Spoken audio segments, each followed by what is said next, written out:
Mary Poppins Opens the Door by P.L. Travers, Chapter 6, High Tide. "And be sure you don't drop it," said Mary Poppins as she handed Michael a large black bottle. He met the warning glint in her eye and shook his head earnestly. "I'll be extra specially careful," he promised. He could not have gone more cautiously if he had been a burglar. He and Jane and Mary Poppins had been on a visit to Admiral Boom to borrow a bottle of port for Mr. Banks. Now it was lying in Michael's arms, and he was walking gingerly, pit-pat, like a cat on hot bricks. And dawdling along behind came Jane, holding the spotted cowrie shell that Mrs. Boom had given her. They had had a wonderful afternoon. The Admiral had sung "I Saw 3 Ships a-Sailing," and shown them his full-rigged ship in a bottle. Mrs. Boom had provided ginger pop and a plate of macaroons, and Binnacle, the retired pirate who did the Admiral's cooking and mending, had allowed them to look at the skull and crossbones tattooed upon his chest. Yes, thought Michael, looking down at the bottle, it really had been a lovely day. Then aloud he said wistfully, "I wish I could have a glass of port. I'm sure it must be delicious." "Step up, please," Mary Poppins commanded. "And don't keep scratching at that label, Michael. You are not a tufted woodpecker." "I can't step up any quicker," he grumbled. "And why must we hurry, Mary Poppins?" He was thinking that when the bottle was empty he would make a ship to put in it. "We are hurrying," said Mary Poppins with awful distinctness, "because this is the second Thursday, and I am going out." "Oh," groaned Michael, who had quite forgotten. "That means an evening with Ellen." He looked at Jane for sympathy, but Jane took no notice. She was holding her cowrie shell to her ear and listening to the sound of the sea. "I can't bear Ellen," Michael grumbled. "She's always got a cold and her feet are too big." "I wish I could see the sea," Jane murmured as she peered inside the shell. Mary Poppins gave an impatient snort. "There you go, wish, wishing all day long. If it isn't a glass of port, it's the sea. I never knew such a pair for wishing." "Well, you never need to wish," said Michael. "You're perfect just as you are." "She'll be pleased with that," he thought to himself as he gave her a flattering smile. "Humph!" said her disbelieving look, but a dimple danced suddenly into her chin. "Get along with you, Michael Banks," she cried, and hustled them through the gate. It turned out later, to Michael's surprise, that Ellen had no cold. She had another ailment, however, which went by the name of hay fever. She sneezed and sneezed till her face grew red, and it seemed to Michael that her feet grew bigger. "I'm afraid I'll sneeze me head right off," she said lugubriously, and Michael almost wished she would. "If there weren't any Thursdays," he said to Jane, "Mary Poppins would never go out." But unfortunately every week had a Thursday, and once Mary Poppins was out of the house, it was no good calling her back. There she went now, tripping down the lane. She wore her black straw hat with the daisies and her best blue coat with the silver buttons. The children leaned from the nursery window and watched her retreating back. The parrot head of her umbrella had a peaky look, and she walked with a jaunty, expectant air, as though she knew that a pleasant surprise awaited her round the corner. "I wonder where she's going," said Jane. "I wish I were going too," groaned Michael. "Oh, Ellen, can't you stop sneezing?" "Colder-hearted than a toad, that boy is," observed Ellen to her handkerchief. "As if I did it for the choice. Achoo!" She sneezed till the nursery furniture trembled. She sneezed the afternoon away, and she sneezed all through supper. She sneezed the 5 of them through their baths and put them into bed, still sneezing. Then she sneezed on the nightlight, sneezed the door shut, and sneezed herself down the stairs. "Thank goodness," said Michael. "Now let's do something." If Mary Poppins had been on duty, they would never have dared to do anything, but nobody took any notice of Ellen. Jane pattered over to the mantelpiece and took down the cowrie shell. "It's still going on," she said with delight, "singing and gently roaring." "Good gracious!" cried Michael as he too listened. "I can even hear the fish swimming." "Don't be so silly. What nonsense you talk. Nobody ever heard of a fish swim." Jane and Michael glanced round hurriedly. Whose voice was that, and where did it come from? "Well, don't stand there goggling at each other. Come on in," the strange voice cried, and this time it seemed to come from the shell. "It's perfectly simple. Just shut your eyes and hold your breath and dive." "Dive where?" said Michael disbelievingly. "We don't want to hit our heads on the hearthrug." Hearthrug, don't be silly, dive, the voice commanded again. Come on, Michael, stand beside me, at least we can try, said Jane. So holding the cowrie shell between them, they shut their eyes and drew in their breath and dived as the voice had told them. To their surprise, their heads hit nothing, but the roaring sound from the shell grew louder and a wind ran swiftly by their cheeks. Down they went, swooping like a pair of swallows, till suddenly water splashed around them, and a wave went over their heads. Michael opened his mouth and gave a splutter. "Oh, oh!" he cried loudly. "It tastes of salt!" "Well, what did you think it would taste of, sugar?" said the same little voice behind them. "Are you all right, Michael?" Jane called out anxiously. "Yes," he said bravely, "as long as you're there." She seized his hand, and they dived together through the rising walls of water. "Shan't be too long now," the voice answered them. "I can see the lights already." Lights in the water, how strange, thought Jane, and she opened her eyes for a peep. Below shone a ripple of colored flares, blue, rose, and silver, scarlet, and green. "Pretty, aren't they?" said the voice in her ear, and turning, she saw, looking gleefully at her, the round bright eye of a sea trout. He was perched like a bird on a bough of a tree, whose branches were all of crimson. "That's coral!" she cried in astonishment. "We must be down in the deeps of the sea." "Well, wasn't that what you wanted?" said the trout. "I thought you wished you could see the sea." "I did," said Jane, looking very surprised, "but I never expected the wish to come true." "Great oceans, why bother to wish it then? I call that simply a waste of time. But come on, we mustn't be late for the party." And before they had time to wonder where the party was, he swept away through the forests of coral, and they dived behind him with the greatest of ease.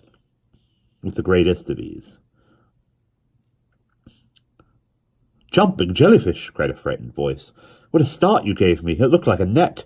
A large fish darted through a curl of Jane's hair and hurtled away, looking very upset. "That's the haddock. He's nervous," the trout explained. "He's lost so many old friends up there." He pointed his fin through the water, "and he's always afraid it's his turn next." Jane thought how often she'd eaten haddock for breakfast and felt a little guilty. "I'm sorry," she began to say, when a loud, rough voice interrupted her. "Move along, please. Don't block up the sea lanes. Why can't you keep your fins to yourself?" A huge cod shouldered his way between them.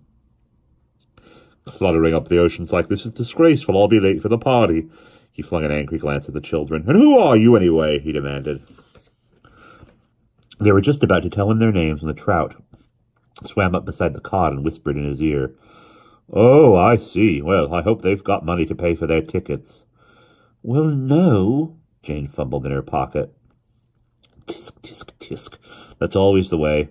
No method in anyone's madness. Here." The cod whisked a couple of flat white discs from a pocket under his tail. "Sand dollars," he explained importantly. "I always keep a few about me. Never know when I may need them." He tossed the dollars to the children and floundered away through the coral. "Silly old codger," remarked the trout.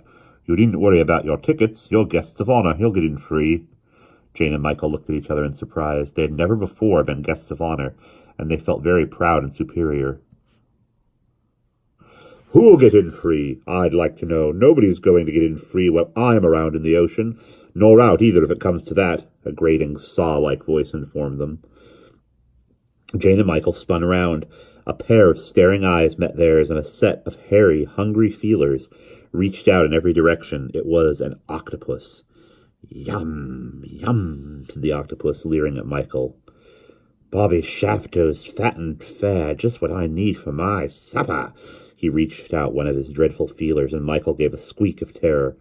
"Oh, no, you don't," said the trout quickly. He whispered a word to the octopus, and Jane whisked Michael away. "What? Speak up, can't you? I'm hard of hearing." "Oh, I see. They belong to... All right. The octopus drew in his feeler regretfully. "We are always delighted," he went on loudly, "to have among us at high tide anybody belonging to..."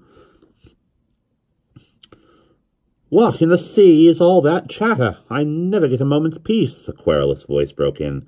The children turned in its direction, but all they saw was one small claw waving from inside a shell. "That's the hermit crab," the trout explained. "Lives by himself and does nothing but grumble. Shuts up like a clam if anyone speaks to him. But come, we must hurry. The music's starting."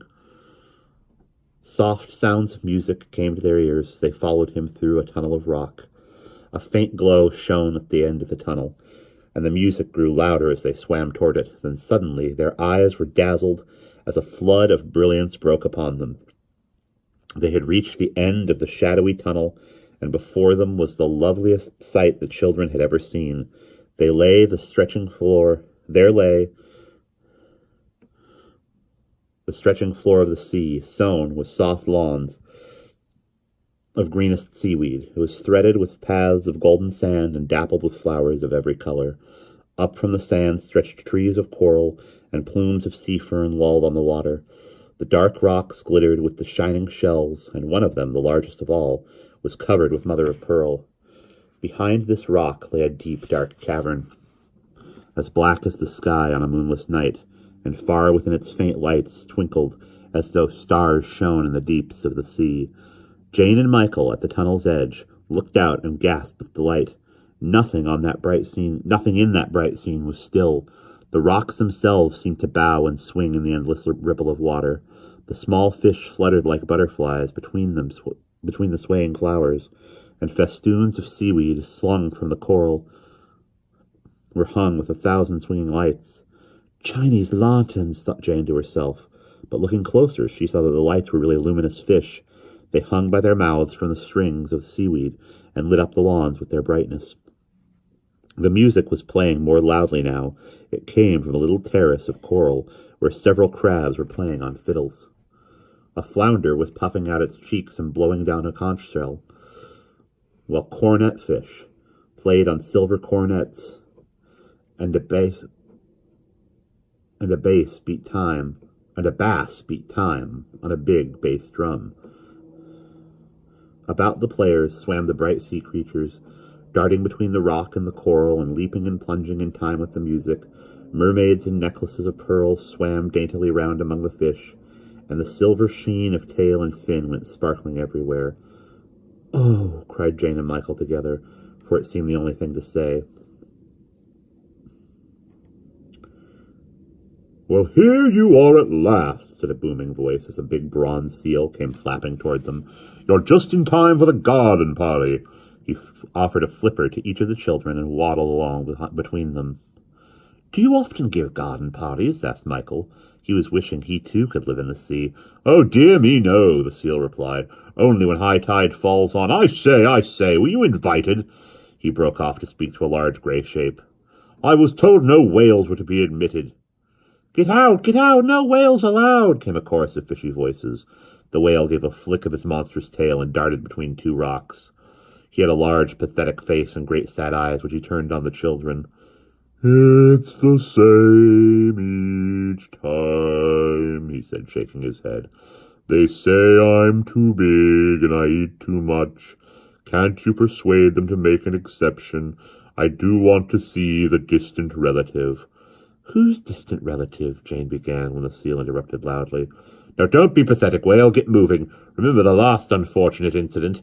He ate up all the sardine sandwiches," the seal said to Jane behind his flipper. "No admission except on business. All riff-raff. Keep outside the gates. Off with you now. Swim along, no nonsense." A fish with a sharp sword in his nose came bustling across the lawns. "I never have any fun," blubbered the whale, as the seal and the swordfish chased him away. Jane felt very sorry for him, but after all, she said, turning to Michael, "he does take up a lot of space." But Michael was no longer beside her. He had swum away with one of the mermaids, who was dabbling her face with a little pink sponge. "Well, skirts, I suppose, and blouses and boots," Jane heard him saying as she swam toward them. The mermaid turned to Jane and smiled. "I was asking him about fashions up there." She nodded upward through the sea. "And he says they're wearing blouses and boots." She spoke the words with a little laugh, as though they could not be true. "And coats," Jane added, "and galoshes, of course." "Galoshes?" The mermaid raised her eyebrows. "To keep our feet dry," Jane explained. The mermaid gave a thrill of laughter. "How very extraordinary," she said. "Down here, we prefer to keep everything wet." She turned on her tail and swam away when a clear voice suddenly hailed her, and we'll pause there.